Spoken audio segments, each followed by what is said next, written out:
Got the greatest of all time അല്ല, the വോട്ട് the worst of all time എന്നാണ് ഈ ഒരു പടത്തിന് പേര് ഇടേണ്ടത്. അതായത് ഈ കഴിഞ്ഞിടയ്ക്ക് കണ്ടത് വെച്ച് ദ മോസ്റ്റ് ഡിസാസ്റ്റർ മൂവി എന്ന് വേണം ഈ ഒരു ഗോട്ടിനെ വിശേഷിപ്പിക്കാനായിട്ട്. ഗോട്ടിന്റെ ഡയറക്ടർ വെങ്കട്ട പ്രഭു എന്നടാ പന്നി വെച്ചെടുക്കെ, എന്തുവാണോ കാണിച്ചു വെച്ചിരിക്കുന്നത്.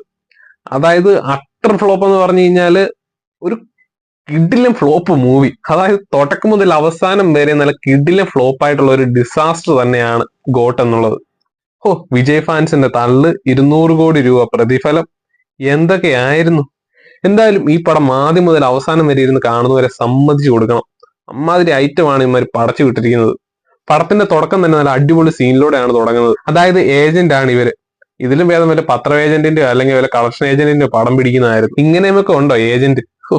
എന്തായാലും വിജയ്ക്ക് പുറമെ തന്നെ അത്യാവശ്യം നല്ലൊരു കാസ്റ്റിംഗ് തന്നെ ഈ ഒരു പടത്തിനുണ്ട്.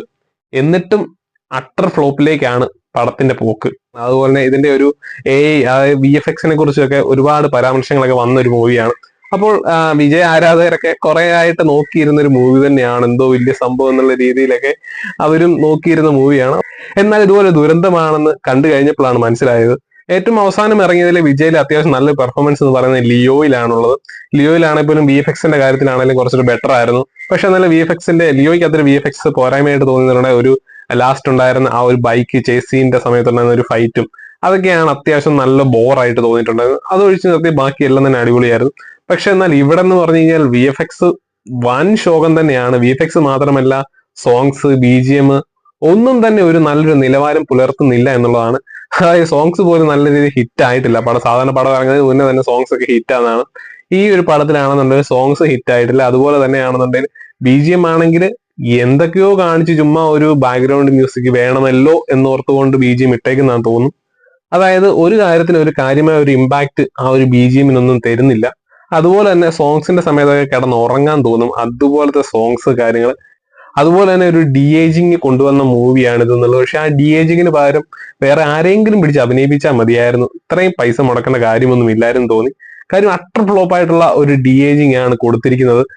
ഒരുപാട് വിമർശനങ്ങൾ ആദ്യം തന്നെ നമ്മൾ കേട്ടതാണ്. അതായത് അമൽ ഡേവിസ് ആന്നൊക്കെ പറഞ്ഞിട്ടുള്ള രീതി, അതായത് പ്രേമലുവിന്റെ അകത്ത് അമൽ ഡേവിസിനെ പോലെ ഇരിക്കുന്നു എന്നുള്ള രീതിയിലാണ് വിജയുടെ DAGing വന്നിട്ടുള്ളത്. ശരിക്കും അതുപോലൊക്കെ തന്നെയാണ്. അത് അത്യാവശ്യം നല്ലൊരു ഇമ്പാക്ട് ആ ഒരു ഫേസിൽ നിന്നോ കാര്യങ്ങളൊന്നും നമുക്ക് കാണാൻ സാധിക്കുന്നില്ല. അതുപോലത്തെ രീതിയിലാണ്. അത്യാവശ്യം ഡീറ്റെയിലിംഗ് വരുമ്പോൾ വളരെ അട്ടർ ഫ്ലോപ്പ് ആയിട്ട് തന്നെയാണ് ആ ഒരു DAGing കാണിക്കുന്നത്. എന്നാൽ അതുപോലെ തന്നെ മുഴുനീളമുള്ള ആ ഒരു DAGing മാത്രമല്ല, അതിന്റെ ഇടയ്ക്ക് കാണിക്കുന്ന അതിലും താന്ന ഒരു ഏജ് ഉള്ള സമയത്തെ കുറച്ച് വിഷ്വൽസ് ഉണ്ട്. അതില് AI ആണ് കുത്തി നിറച്ചിരിക്കുന്നത്. ആ AIക്കകത്ത് തന്നെ കണ്ണുപോലെ നമുക്ക് കാണുമ്പോൾ മനസ്സിലാവും പല വഴിക്കാണ് കണ്ടുപോകുന്നത്. കാര്യം AIക്ക് അങ്ങനെ ഒരു പ്രത്യേകതയുണ്ട്. നല്ല രീതിയിൽ ഫോക്കസ് കണ്ണിന് കിട്ടത്തില്ല. അപ്പം അത് ശരിക്കും നമുക്ക് മനസ്സിലാകാൻ സാധിക്കുന്നുണ്ട് ആ ഒരു AIയുടെ ഒരു പോരായ്മ. അതുപോലെ പടത്തിനെ കുറിച്ച് പറയുകയാണെന്നുണ്ടെങ്കിൽ ആദ്യം നല്ല കിഡിലെ സീൻസ് ഒക്കെ ആയിട്ട് വന്നിട്ട്, അതായത് അത്യാവശ്യം നല്ലൊരു തീം ഒക്കെ ആയിട്ടാണ് നമ്മൾ കാണുമ്പോൾ തന്നെ. തുടക്കത്തിൽ നമ്മൾ യൂട്യൂബിലാണെന്നുണ്ടെങ്കിലും കുറച്ച് വ്യൂവേഴ്സിനെ കിട്ടാനായിട്ട് ചെറിയൊരു പൊടിക്കൈ കാണിക്കുന്ന പോലെയാണ് ഇപ്പൊ ഈ ഒരു പടത്തിലും തുടക്കത്തിൽ ഒരു വ്യൂവേഴ്സിനെ കിട്ടാനായിട്ടുള്ള രീതിയിൽ, അതായത് ഒരു നല്ലൊരു കിഡിലെ മൂവിയാന്നുള്ള രീതിയിൽ കാണിക്കുന്ന രീതിയിൽ അത്യാവശ്യം നല്ലൊരു കിടിലൻ സീൻസ് ഒക്കെ ആയിട്ടാണ് പോകുന്നത്. അതായത് ട്രെയിനിന്റെ പുറകെ പോയി യുറാനിയം എടുക്കുന്ന സീൻ, അതൊക്കെ കേൾക്കുമ്പോ തന്നെ ഹോളിവുഡ് ലെവൽ ഐറ്റം. അയ്യോ, ആ സംഭവമൊക്കെ വേണം തുടക്കത്തിൽ തന്നെ. അപ്പൊ ആ ഒരു സംഭവം ഒരു 5-10 മിനിറ്റ് നേരത്തേക്ക് നമ്മൾ പടം ഇനി ഇങ്ങനെ വേറെ ലെവൽ ആയിരിക്കും എന്നൊക്കെ പ്രതീക്ഷിച്ച് അങ്ങോട്ട് ഇരിക്കും. ആ ഒരു സീൻ കഴിഞ്ഞ് കുറച്ചങ്ങോട്ട് കയറി കഴിഞ്ഞ് കഴിയുമ്പോഴേക്കും പടം വെറും തറ ലെവലിലേക്കാണ് പോകുന്നത്. അതായത് വൻ ശോകം കോമഡി രീതിയിലാണ് പടം പിന്നെ അങ്ങോട്ട് പോകുന്നത്. അതുപോലെ തന്നെ വിജയുടെ ഓവർ ആക്ടിങ്, ചള്ളമാക്കിയുള്ള ഓവർ ആക്ടിങ്ങും കണ്ടു കഴിഞ്ഞാൽ വെറുത്തു പോകുന്ന ഐറ്റംസ് ആണ് പിന്നെ അങ്ങോട്ട് വരുന്നത്. പിന്നെ ഈ ഒരു പടം നമ്മളെ ഒരു തരത്തിലും എൻഗേജ് ചെയ്യിപ്പിക്കുന്നില്ല എന്നുള്ളതാണ്.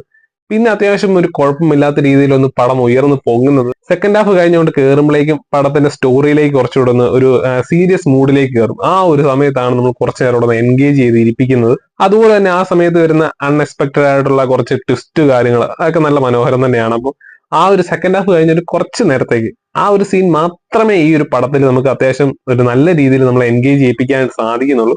ഈ ഒരു പടത്തിൽ കൊള്ളാവുന്ന കുറച്ച് ഏരിയയും ആ ഒരു ഭാഗം മാത്രമേ ഉള്ളൂ. പിന്നീട് അവസാനമൊക്കെ വരുമ്പം വൻ ദുരന്തത്തിലേക്കാണ് വീണ്ടും പോകുന്നത്. എന്തൊക്കെയോ കാണിച്ചു കൂട്ടിയതുപോലുള്ള അവസാനവും, അതുപോലെ തന്നെ മലയാള സിനിമയിലെ വന്ദനം എന്ന സിനിമയുടെയൊക്കെ അവസാനത്തെ ക്ലൈമാക്സ് സീൻ പോലെയൊക്കെയാണ് അവസാനം ഇവിടെ കൊണ്ടുവന്ന് വെച്ചിരിക്കുന്നത്. പടത്തിന്റെ അവസാന ഭാഗത്തേക്ക് എത്തുമ്പോഴേക്കും വൻ ദുരന്തം ലെവലിലേക്കാണ് പോകുന്നത്. VFX ആണെങ്കിലും അതിലും കഷ്ടം തന്നെയാണ്. എങ്ങനെ ഇതൊക്കെ സാധിക്കുമെന്ന് അറിയത്തില്ല. സാധാരണ വിജയ് പടത്തിന്റെ മിക്ക പടത്തിലും, ഇപ്പൊ ഇറങ്ങുന്ന മിക്ക പടത്തിലും അവസാന ഭാഗത്തെ VFX ഒക്കെ വൻ ദുരന്തത്തിലേക്കാണ് കാണിച്ചു വെച്ചിരിക്കുന്നത്. എങ്ങനെ ഇതിനകത്ത് അഭിനയിക്കുന്നു എന്ന് തോന്നിപ്പോകും. കാര്യം അതുപോലെ ക്രിഞ്ച് സെയിം ഐറ്റംസ് തന്നെ. VFX എന്നൊക്കെ പറഞ്ഞു കഴിഞ്ഞാൽ നമുക്ക് ആ VFXന്റെ പേര് പോലും പറയാൻ നാണക്കേട് വരുന്ന രീതിയിലുള്ള VFX അല്ലെങ്കിൽ ആ ഒരു ഗ്രാഫിക്സ് ആണ് കൊടുത്തിരിക്കുന്നത്.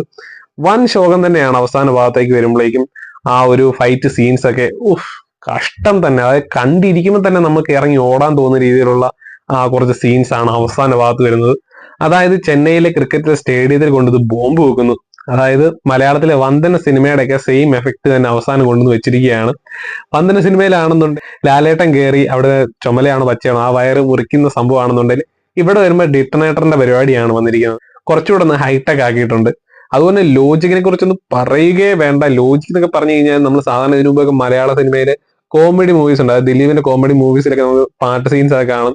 ബോംബ് പൊട്ടി കഴിഞ്ഞാൽ നമ്മൾ അസ്ഥികൂടം പോലെ ഇരുന്നിട്ട് അടുത്ത സീനിൽ തന്നെ നമ്മൾ നോർമൽ ആയിട്ട് വരുന്നതും അങ്ങനെയുള്ള കുറച്ച് സീൻസ് ഒക്കെ ഉണ്ട്. അതായത് നമ്മൾ ലോജിക്കിനെ കുറിച്ച് ചിന്തിക്കുകയേ വേണ്ട.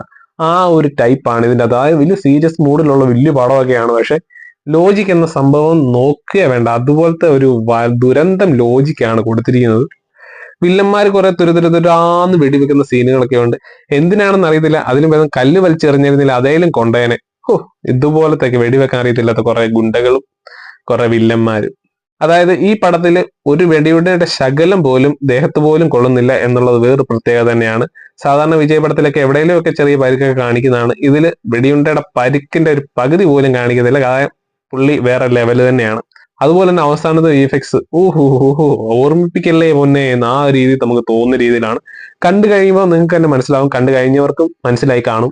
അവസാന ഭാഗത്ത് ക്രിക്കറ്റ് സ്റ്റേഡിയത്തിന്റെ മുകളിലൂടെ, അതായത് റൂഫിലൂടെ ബൈക്ക് ഓടിച്ചു പോകുന്ന സീനൊക്കെ ഉണ്ട്.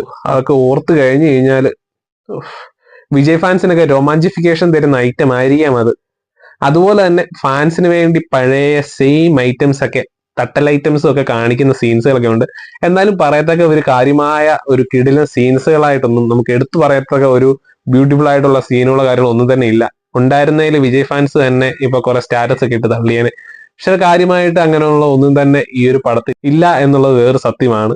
അവസാനം ജയിലർ മൂവിയുടെയൊക്കെ ഒരു കോപ്പി പോലെ നമുക്ക് തോന്നിയേക്കാം. അതൊക്കെ വെറും തോന്നൽ മാത്രമാണ്. അതായത് ജയിലർ മൂവിയിലൊക്കെ നമ്മൾ കണ്ടതുപോലെ സ്നേഹത്തോടെ വന്ന് അപ്പനായിട്ടുള്ള ആ ഒരു ഇതിലേക്ക് റിലേഷനൊക്കെ വന്നതിന് ശേഷം ലാസ്റ്റ് വില്ലനായി വന്ന് അപ്പം തന്നെ മകനെ കൊല്ലുന്ന ആ ഒരു സെയിം എഫക്ട് തന്നെ നമുക്ക് ഇതിലും കാണാവുന്നതാണ്. സംഭവം ഒരു സ്പോയിലർ ആണ് എങ്കിൽ പോലും പറയാതിരിക്കാൻ പറ്റത്തില്ല. കാര്യം പടത്തിന്റെ അകത്ത് ഇനി സ്പോയിലർ നോക്കേണ്ട ആവശ്യമേ ഇല്ല. കാര്യം അതുപോലുള്ള ദുരന്തമായതുകൊണ്ട് തന്നെ സ്പോയിലറിനൊന്നും കാര്യമായ വിലയൊന്നും ഇനി ഇപ്പൊ കാണത്തില്ല.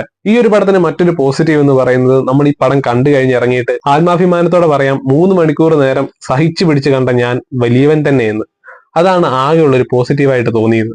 അതുപോലെ അവസാനമായിട്ട് വിജയ് ഫാൻസ് ആരെയിലൊക്കെ പൊങ്കാല ഇടാൻ വരുന്നുണ്ടെങ്കിൽ അവരോട് ആദ്യം പറയാനുള്ള കാര്യം, പടം നിങ്ങൾ ആദ്യം പോയി ആദ്യം മുതൽ അവസാനം വരെ ഒന്ന് സഹിച്ചു പിടിച്ചിരുന്ന് കാണുക. അതിനുശേഷം കമന്റ് ഇടുക. ഇതിലും വലിയ ശിക്ഷ ഇനി തരാനില്ല. അതുകൊണ്ടാണ്. അപ്പോൾ ഗൈസ്, പടം കണ്ടു കഴിഞ്ഞവരാണെന്നുണ്ടെങ്കിൽ നിങ്ങളുടെ അഭിപ്രായം കമന്റ് ബോക്സിൽ കമന്റ് ചെയ്യാവുന്നതാണ്. ഈ ഒരു ഗോട്ട് മൂവി കാണാൻ ആഗ്രഹിക്കുന്നവരാണെന്നുണ്ടെങ്കിൽ, അതുപോലെ 3 മണിക്കൂറും പിടിച്ചിരിക്കാനുള്ള കഴിവ് ഉണ്ടെന്നുണ്ടെങ്കിൽ നിങ്ങൾ പോയി കാണുക. എത്ര നാൾ ഓടും എന്ന കാര്യത്തിൽ തന്നെ ഒരു തീരുമാനമില്ലാത്ത അവസ്ഥയിലേക്കാണ് ഈ ഒരു പടത്തിന്റെ പോക്ക് എന്നുള്ളത്. അപ്പോൾ ഗൈസ്, ചാനൽ സബ്സ്ക്രൈബ് ഇല്ലാത്തവരാണെന്നുണ്ടെങ്കിൽ ചാനൽ സബ്സ്ക്രൈബ് ചെയ്യുക. അടുത്ത വീഡിയോ നമുക്ക് അടുത്ത ദിവസം തന്നെ കാണാം. Bye bye friends.